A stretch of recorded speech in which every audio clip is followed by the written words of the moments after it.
Demand कर रहे हैं, कुछ ज्यादा हमें बाबर से नहीं चाहिए। अब नसीम शाह के वाले से बाबर पे बात कर रहे हैं, तो ये भी पूरे एशिया कप पे कॉन्वर्सेशन है कि यार हमें, क्योंकि सब्सक्राइब कर लो भाई, फोन से वीडियो बनाता हूँ, जब भी बात हुई ऐसा लगा लाइक कर दिया करो, मेहरबानी कर दिया फुल करो। टाइम स्पिनर कम है या हमारे पास फुल टाइम पेसर कम है जो कि हम नहीं खिला रहे। सो नसीम शाह कम्स बैक। पहले जब नसीम शाह को ड्रॉप हुआ कोई वजह नहीं बताई गई, नहीं पता चला कि नसीम शाह क्यों नहीं गए एशिया कप के लिए। सो नसीम शाह हमारे लिए इम्पोर्टेंट होता है कि हम जब तक हारे ना, हम तब तक फैसला सिलेक्शन ठीक नहीं करते। हम हार के सिलेक्शन ठीक करते हैं यार कि ये नहीं था वो नहीं था, इतना ही तो खैर फार साइटेड नहीं है हमारी मैनेजमेंट। नसीम शाह का तो ड्रॉप होना बनता नहीं था, एक स्पिनर का ड्रॉप होना बनता नहीं था, बाबर का बनता नहीं था, और अगर यही तीनों होते तो आराम से आप एशिया कप जीत के घर वापस भी आ चुके होते, बिकॉज दोनों ही हारे हुए थे ना। इंडिया हमसे डरी हुई थी, हम इंडिया से डरे हुए थे। अब फैसला ही करना था ज्यादा कौन डरा हुआ था, वो ज्यादा इंडिया डरी हुई थी। लेकिन ये आप सुने ना जी, एशिया कप में फिर हमने कहा नहीं, इंडिया से कहा कि आप नहीं डरो, हम खुद मैच हार जाते हैं, रिलैक्स करो। हालांकि एशिया कप फाइनल तो कोई मसला ही नहीं था, तो वो तो हम जीता मैच हमने, इंडिया जीता थोड़ी, वो इंडिया जीता अच्छा भला मैच हम हाथ में लेके हमको पकड़ा दिए। होता यही है हमारे साथ पिछले 15-20 साल से। जैसे मोहाली का एक सेमीफाइनल था जहाँ पे इंडिया खुद हारी हुई थी, तो हमने स्लो खेल के माशाल्लाह वो मैच भी हाथ से दे दिया सेमीफाइनल। आगे श्रीलंका डरी भी बैठी थी कि वो वर्ल्ड कप हाथ में ही था आपकी, लिटरली हाथ में। 2007 का वर्ल्ड कप, 11 का, 99 का वर्ल्ड कप, ये सारे हमारे हाथ में थे। हम ऑब्वियसली घबरा जाते हैं, प्रेशर हैंडल नहीं करते और मैच देख के आ जाते हैं। बट अगेन सिलेक्शन हमारी ऐसी ही होती है यार कि जब इंशाल्लाह पूरा टूर्नामेंट हारेंगे फिर हम आइडेंटिफाई करेंगे वो नसीम शाह भी नहीं था, वो लेफ्ट आर्मर भी नहीं था, एक स्पिनर कम था, एक बैट्समैन कम था, अब डालो।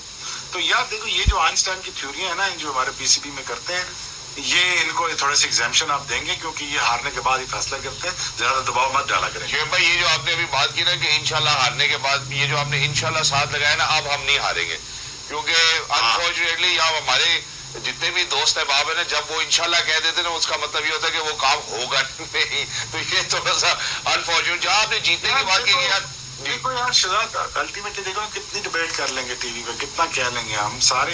यार तुम्हें पता लग रहा है यार, तुमने ना फर्स्ट क्लास क्रिकेट खेली है, तुमने ना कुछ खेला है, गली क्रिकेट खेली है। तुम्हें पता है कि बाबर आजम ड्रॉप नहीं होता था मिडिल ऑर्डर में, तुम्हें पता था नसीम शाह नहीं ड्रॉप होता, तुम्हें पता था स्पिनर चाहिए। जब तुम्हें पता है तो यार मुझे ये बताओ, जो 50 टेस्ट मैच खेले उनको क्यों नहीं पता? बिल्कुल रीजन वाई वो पता कराने नहीं चाहते।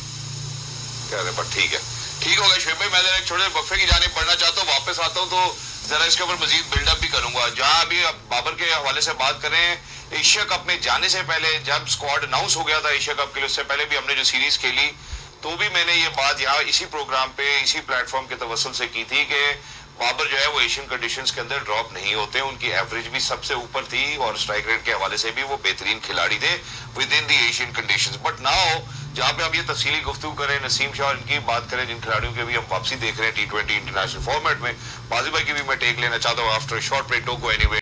साउथ अफ्रीका ब्रेक पे जाने से पहले मैंने तस्करा भी किया, मैं बाजी भाई की भी इसमें शमूलियत जो है वो इख्तियार कराना चाहता हूँ।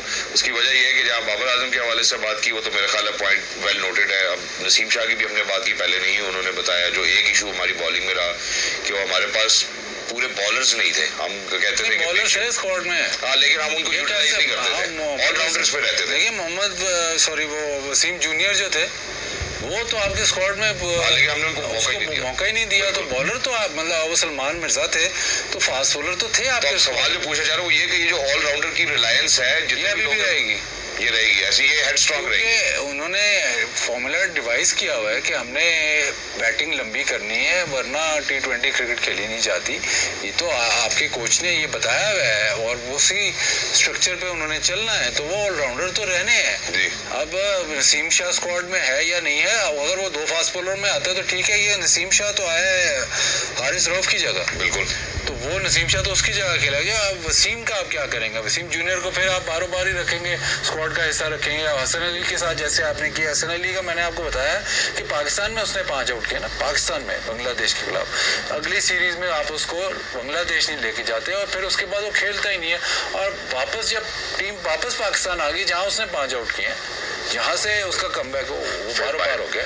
तो अब आप नसीम शाह को ले आए, नसीम शाह आया हारिस रऊफ की जगह, हसन अली की जगह कौन आता है? वो अब हसन अली को आपने बाहर कर दिया, उसकी जगह अब कौन आया है वो पता नहीं, उस्मान तारिक आए हैं, उसकी जगह स्पिनर आया है, वो सुफियान मकीम क्या जगह है ये नहीं मुझे समझ आई। एनीवे आप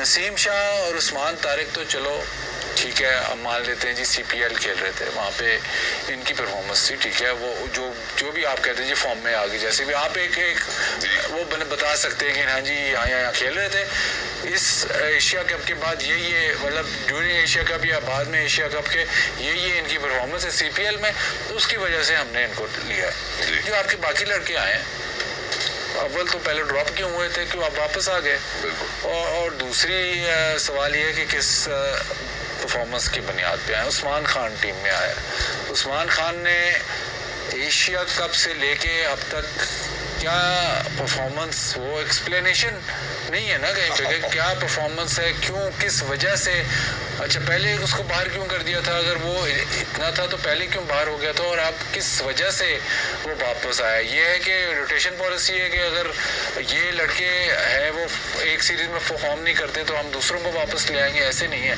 या तो आप बैक करें या ना करें। अगर आपने ये फॉर्मूला बनाया था कि ठीक है हम ऐसे खेलेंगे, एग्रेसिव इंटेंट के साथ हमने इस टेंशन से खेलना है, तो अगर आपने उस लिहाज से प्लेयर सेलेक्ट किए थे, आप उसको बाहर कर दिए, वो प्लेयर आप कहते हैं जी हाँ जी वो प्लेयर्स उन्होंने उस लेवल की परफॉर्मेंस नहीं दी, ठीक है नहीं दी, बट आप ये एक्सपेक्ट करते हो कि 2 सीरीज 3 सीरीज में वो एकदम उस लेवल तक पहुंच जाए कि इंडिया के लेवल तक, ऐसे नहीं हो नहीं सकता। अगर आप उनको बैक कर रहे हो, अव्वल तो आप नीचे, वो तो हमने बहुत लंबी डिस्कशन की हुई नीचे क्या है, लेकिन अगर आप टॉप लेवल पे भी अगर प्लेयर को बैक कर रहे हो तो फिर उसको करो बैक। और T20 क्रिकेट जिस तरह की आप हाई रिस्क क्रिकेट चाहते हो, उसमें तो आपने ज्यादा बैक करना है, क्योंकि अगर आप नहीं करोगे तो आपने प्लेयर के पीछे खड़े हो जाना है कि नहीं यार ये इस तरह खेलना है और इसको हम बैक करेंगे, जो कंडीशन है चलो जी नहीं हुआ तो लेकिन आपने उसको बैक करना है क्योंकि हाई रिस्क क्रिकेट खिला रहे हो।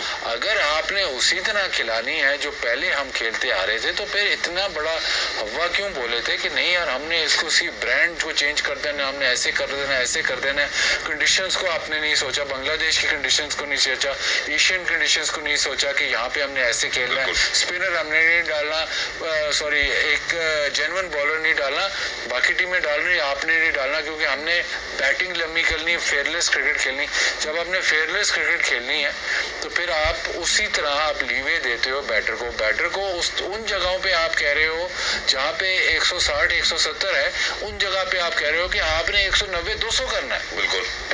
और फिर जब वो नहीं परफॉर्म करता तो आप चलो जी, इसमें वो मेरे ख्याल है उर्दू में एक कहावत भी बनी हुई है, मुझे परिंदे का नाम नहीं याद आ रहा, कि चला हंस की चाल अपनी चाल भी भूल गई। एशिया कप में हमारे साथ हुआ है कि जिस किस्म की ब्रांड ऑफ क्रिकेट हम खेलना चाह रहे थे। शुएब भाई जरा रोप इन करता हूँ आपको भी, आपने देखा अभी एशिया कप में जब हमने बात की साइम के हवाले से, साहिबजादा फरहान और फखर जमान के हवाले से, और अनफॉर्चुनेटली साइम उस तरह से नहीं परफॉर्म कर सके, तो इनके पीछे कौन खड़ा है? मोहम्मद हारिस को भी ऐसे ही लेकर आए थे जैसे इनके ब्लू आइड बॉय हैं, वो बाहर हो जाते हैं। टॉप ऑर्डर के अंदर जितनी भी डिफिकल्टीज नजर आई वो ऐसा लगेगा शायद अभी भी परसिस्ट करेंगी। What's your take? और आपके ख्याल में ये जो अब स्क्वाड अनाउंस हुआ है साउथ अफ्रीका के खिलाफ, ये यहाँ से हमें शेप अप करने में मदद करेगा टुवर्ड्स जो हमारा बिल्डअप है वर्ल्ड कप की तरफ? क्योंकि हमने 1 2 3 4 5 6 7 लड़के बाहर किए हैं और 1 2 3 4 5 अंदर किए वापस। जी पहले सवाल का जवाब दो परिंदे का। हाँ जी तो समझ गया ना जी। तो वो इंशाल्लाह देखेंगे, आप घबराए नहीं, देखें साकेश ये जो स्क्वाड है ना आपका इंशाल्लाह फिर चेंज हो जाएगा अगले टूर्नामेंट में, आप घबराए नहीं। आप फिर ऐसी डिबेट कर रहे होंगे, आपसे कर रहे हैं, आप देखेंगे इंशाल्लाह कि इसी स्क्वाड में इसी वर्ल्ड कप है ना आगे इसके बाद जी, तो वर्ल्ड कप तक आप देखो और अलॉन्ग विद द कैप्टन ये सारा कुछ हुआ होगा। हम फिर भी यही डिबेट कर रहे हैं, आप अपनी परेशानी ना किया करें।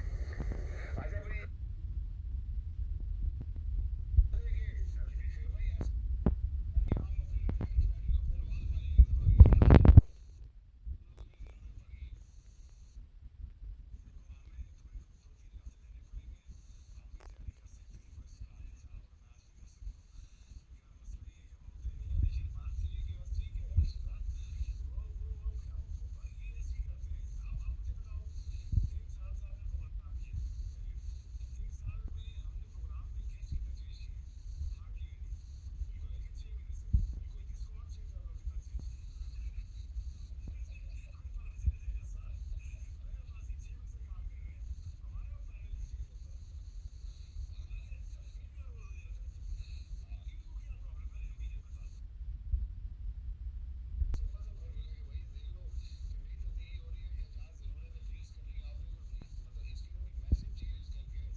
वैंकूवर से फिर मैं सीधा जा रहा हूँ न्यूयॉर्क। तो मैं क्या पहले आपको बता दूं ताकि जो बेड की साइड में मैं शहरों की उस साइड पे उठता हूँ। बस ठीक हो गया, अल्लाह पाक आपको खैरियत से लेके जाए और आप जल्द से जल्द अपने वतन खैरियत से वापस आए।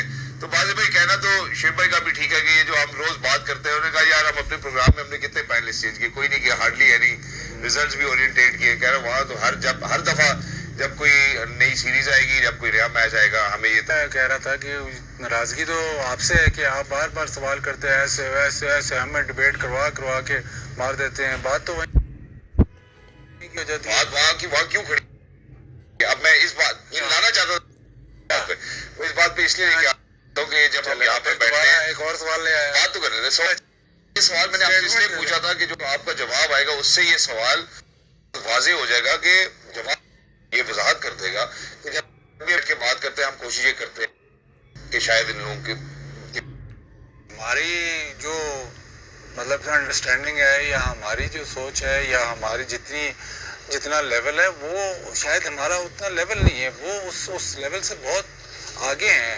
हम तो इधर टॉक शो करते हैं या हम तो थोड़ा डिस्कशन करते हैं, एक्चुअल प्रैक्टिकली सारा कुछ तो वो देख रहे हैं। तो उनको ज़्यादा समझ है, उनको ज़्यादा पता है कि कैसे क्रिकेट चलानी है पाकिस्तान में। अब तो बहुत सारे क्रिकेट के ठेकेदार हैं जो हर वक्त आपको नज़र आते हैं, वो क्रिकेट चलाएं। हम तो इधर बैठ के बस डिस्कशन करते हैं, आपसे आप सवाल करते हैं, हम जवाब देते हैं। उसके बाद आपको सख्त सवाल करते हैं, हम थोड़ा सख्त जवाब देते हैं। फिर आप कोई ऐसे लूज बॉल छोड़ते हैं, फिर आप जो हमारे प्रोग्राम के लिए जरूरी है। तो फिर क्योंकि देखिए हम ये कोशिश करते हैं कि अगर हमारा 50 ओवर का प्रोग्राम है ना तो हम 50 ओवर पूरे खेलें। हम ये कोशिश नहीं करते कि हम 25 मिनट वापस चले जाएं। बट आपका पॉइंट वैलिड है। थैंक यू सो मच बाजी भाई for being with us, lovely to be in conversation with you. जाने से पहले एक छोटी सी सोच मैं अपने सभी जितने देखने वाले उनके साथ शेयर करूंगा। जब एक उस्ताद जो है वो क्लासरूम के अंदर आता है और 30-40 बच्चों को इकट्ठे पढ़ाता है, कोई भी सब्जेक्ट पढ़ाता हो, इर्रिस्पेक्टिव ऑफ द फैक्ट, उस सब्जेक्ट की अंडरस्टैंडिंग उस्ताद के पास सबसे पहले होती है। ऐसा नहीं है कि उस्ताद ने वापस जाकर फील्ड में उस सब्जेक्ट को अप्लाई करना होता है, वो बच्चे होते हैं जिन्होंने जाके वो अप्लाई करना होता है। जितना अच्छा उस्ताद होता है उतने ही अच्छे स्टूडेंट्स होते हैं। और इसी के ऊपर मैं अपने प्रोग्राम का जो है वो इख्तिताम करना चाहता हूँ। Until next time, look after yourselves.